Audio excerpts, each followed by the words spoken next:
to summarize, in the last, I know at least a year, we have talked about, both in executive session and general membership meetings, about the decrease of undivided local government funding and what that would present to SCOG as a governing body and the difficulties that would raise for us. Some of that has come to fruition, and we're now experiencing the shrinking of our funding, and we have formed committees to look at to make recommendations to the executive committee that we could bring back to the general body. They met several times.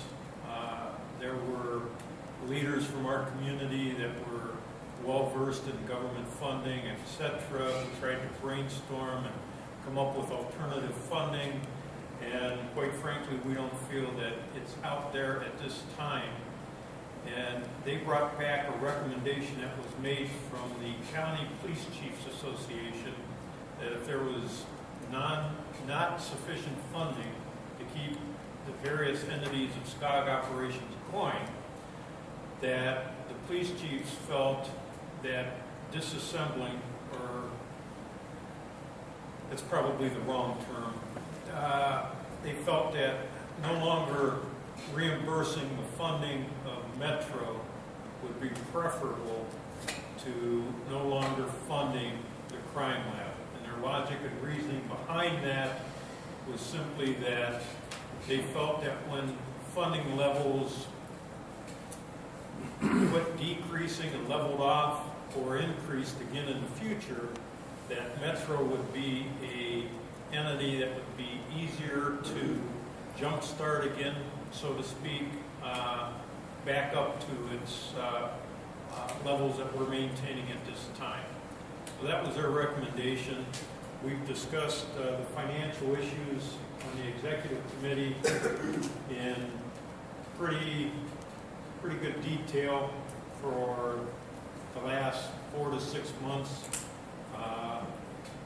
And we are ready to make a recommendation to the general membership meeting, or general membership today, that we recommend to the general body here today that we discontinue the funding for Metro beginning July 1 of this year.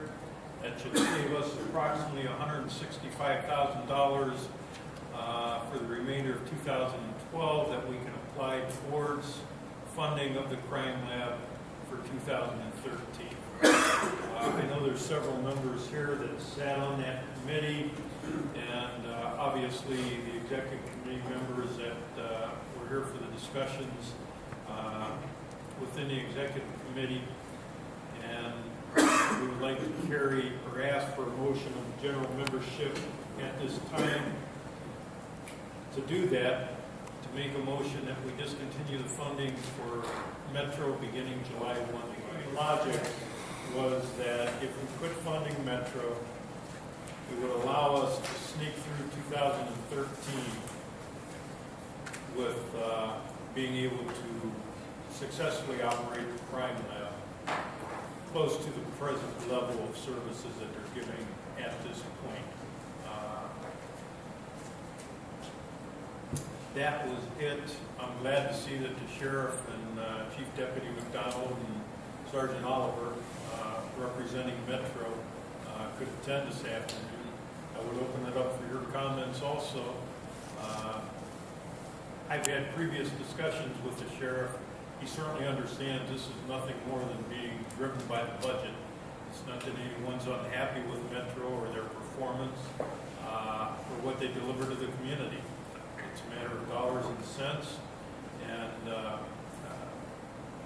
kind of trying to honor the request from the Police Chiefs Association that it would be much more difficult to restart the crime lab if we started breaking the crime lab down at this point, than if we get any kind of a windfall in funding that we could restart the funding for Metro.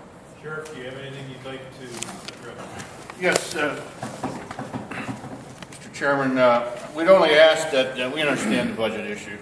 We're not here to raise hell about anything. We'd only ask that all of our assets that we have, equipment-wise, we need to have turned over to the sheriff's office. Can I ask you a question? Is it your intent at this point to leave personnel assigned from the sheriff's department in Metro? Yep. Yeah, we're going to continue to run Metro just like it is. Okay. Are there any questions for the sheriff as to the operations of Metro after we quit reimbursing it? I think, so far as I know, Mr. Chairman, I don't know anybody's pulling out. Okay? I haven't heard anything from Chief Favre, and everyone that's there, I suspect, is going to remain there. John's been making some contacts around the horn as to all our folks that we have assigned there, and most of them aren't reimbursed anyways. So they are going to stay there. So they still have a home. Plus, we still have our federal contacts and our federal agents still assigned to us, and we plan on going about business as usual. Okay, we're here with Sergeant John Oliver, who is the Stark County Authority, I think, on Metro. So would you please explain to the Stark County public what Metro is?